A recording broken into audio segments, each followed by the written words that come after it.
Why hello there, cutie pie.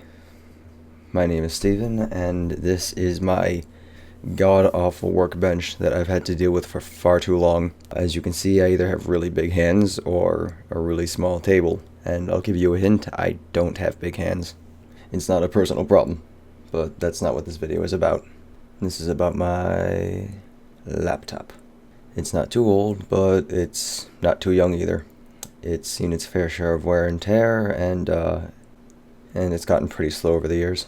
This is an Asus R704V. I've done all sorts of things to try to increase performance, like clearing out junk files and uninstalling unused programs, taking pills, pumps, stuff like that. And now I'm starting to think it's time to just get a little bit invasive. So now that I believe I've done pretty much all I can on the software side, I think I'm just going to try to upgrade it like this. I'm just kidding. I'm salvaging an old solid-state drive from one of my unused machines, and I'm going to be upgrading this laptop with that. So, hooray for recycling. This is a 2.5-inch 120 gigabyte OCZ Agility 3. I bought this a few years ago on sale, and it seemed like a good idea at the time. I can't say I'm disappointed because it's lasted me for quite a while. And I've just upgraded to something faster since then, and now I'm going to repurpose this so I can get fast boot times out of my laptop. I wouldn't exactly call this a cheap upgrade. This is going to run you $100 or so depending on what type of hard drive you get and the size. But you get what you pay for, and in this case we want speed, or at least I want speed. I don't know what you want, but whatever works for you. Now, there are advantages and disadvantages to something like this. The main advantage is that you are getting a hell of a lot more speed. Another advantage that solid-state drives have over hard drives is that hard drives actually have a little spinning disk inside, and there's a little read arm that reads and writes data. And if you have a disk spinning at 5400 RPM or 7200 RPM or whatever, like, your laptop is it's a portable or mobile device. And if you have a disk spinning that fast and you move it around, well, the disk is going to potentially wobble a little bit. But generally speaking, moving around isn't good for a hard drive's lifespan. A solid state doesn't have moving parts in it, so it tends to be more friendly with mobility. I've had maybe, a handful of hard drives die on me, whereas I've never actually had a solid state fail yet. Anyway, getting to what you probably clicked on this video for to begin with, for a laptop like this, you want to look at the bottom, and you'll notice that there are two screw holes. There's one right here and one right here. And if you notice the plate, it looks like the plate can come off. It's not attached to the main body of the laptop, whereas every other panel kind of is. Now what you want to do is unscrew both of these, and then just pop that plate out. It'll slide outwards, and then you can just pull it up. And through the power of editing, now here's the original hard drive, and you can see the RAM over there if you want to replace that too, or upgrade that, do whatever. The hard drive is secured with this screw and these two screws over on the right side here. Then swapping out the hard drive is as easy as unscrewing those, sliding the little sled to the left, and then pulling it out of the laptop chassis, and then replacing it with the solid state. Now here I have the drive inside of the little sled. It just kind of slides out and you pop it out of the chassis. It's really, really simple. I'm sure you'll figure it out. You're a smart person. Now you'll see on the sides there are two screws on this side and two screws on the other side that also have to come out in order to release the drive from the sled. And then you're going to place the solid state back where that drive was initially. The reason for all the screws is because, well, they have to keep these hard drives secure. If they move around too much, they get damaged, then you lose data, I lose data, then you're sad and I'm sad, and then everybody else is sad, and all of a sudden there's no more Christmas. So here I have this sled. It's very fragile. It doesn't feel very sturdy, but like, you can bend it easy, so I'd be careful with it. And one thing I want to point out before I forget, these are the screws that you pull out of the sled in the hard drive, and they're very, very tiny. You don't want to lose these screws, and I just dropped it. Anyway, they're super tiny, and if you drop these, like, if you lose these, they're gone forever. They're pretty much trapped in the abyss with no hope of return. And then all of a sudden you got more bad days. You want to put them somewhere safe where you won't knock them out of the way or drop them or lose them. You know how it goes. If you manage to lose one of these, well, shame on you, because they're hard to find. So anyway, back to the main thing. I sort of digressed a little bit, but you want to remember how your hard drive was oriented when you first took it out, and this way you'll know how the solid state is supposed to go in.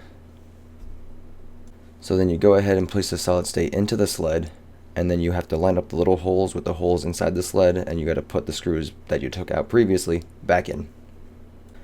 One thing I want to point out is if you're not very familiar with solid state drives or hard drives at all, typically speaking, laptops carry 2.5-inch drives. Solid states come in all sorts of flavors nowadays, so if you do plan on upgrading your laptop's hard drive to a solid state, you want to make sure you find a 2.5-inch drive. Something like a PCIe type of drive won't really fit. I mean, if you can get it to fit, I'd be pretty impressed, but I don't think it's going to work very well for you. Another thing is when you're screwing in computer components or parts or anything like that, you have to, well, no, you don't have to, but it's probably a good practice to screw them in a cross pattern. And what I mean by that is if you do this corner, you want to do this corner next, and then followed by either of the other two corners. That way it puts less strain and stress on the material, and it helps prevent things like warping if your drive happens to slip out while you're trying to screw the things in. There's so many innuendos in this video. Also, you should know that these are not the same size. This one is for power, this one is for data.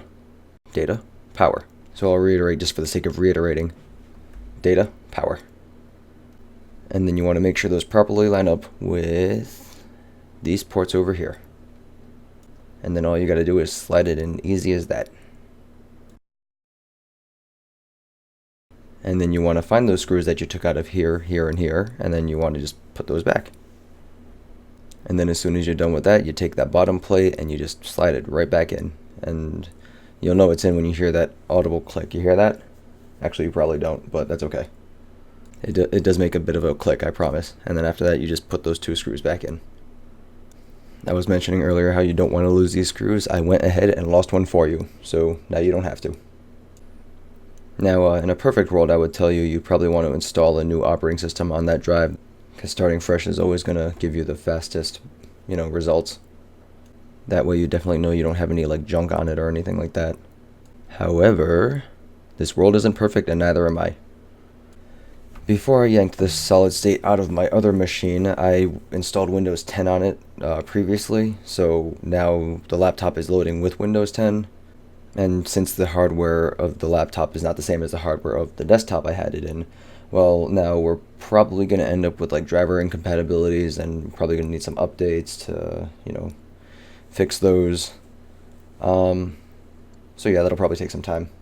Additionally, there's a pretty good chance that Windows 10 will look at the new hardware and say, hey, this is not what I was put in initially, you can't do that, and it'll probably go ahead and deactivate itself, which will most likely mean I'll have to reinstall it anyway. I'm kind of hoping I won't have to do that. I'm just sort of lazy. The whole point of this was to just speed up my laptop, and even if I don't reinstall the operating system, I'm still increasing its speed by several times, even though it's not a fresh install. As you can see here, if you're not installing the operating system clean, it's going to have to do some adjustments and try to reconfigure itself to work with this specific hardware. And I'm not going to show you too much of that, because you can see my reflection in the screen, and I am not wearing pants. It's my room, I'll do what I want. Now, what do you do with this old hard drive? Well, I mean, realistically, you could do whatever you wanted. However, I recommend saving it, just in case. I mean, that hard drive probably came with your laptop initially, so if your solid state does happen to fail, you now have a backup. And that's always nice, just in case. I would keep it somewhere safe, somewhere non-conductive. If you have an anti-static bag, you can put it inside of that. So to reiterate again, the pros are you get a faster hard drive, your boot times are going to be quicker, your programs are going to run faster, stuff like that. I personally think they're better for a laptop. I think they're more... I think they're safer in terms of mobility, because they're not as prone to damage like a hard drive is. in terms of moving around at least. And then cons, they are smaller. Like in terms of capacity, they don't hold as much as a normal hard drive would.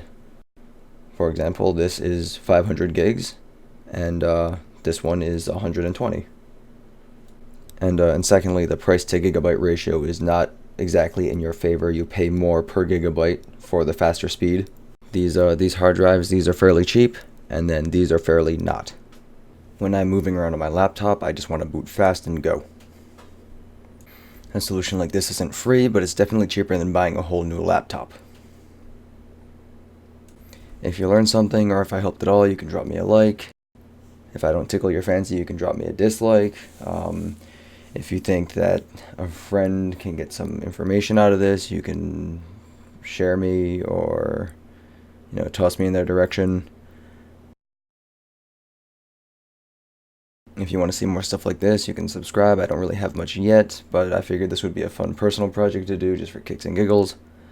So yeah, let me know what you think in the comments. And I'll see you later.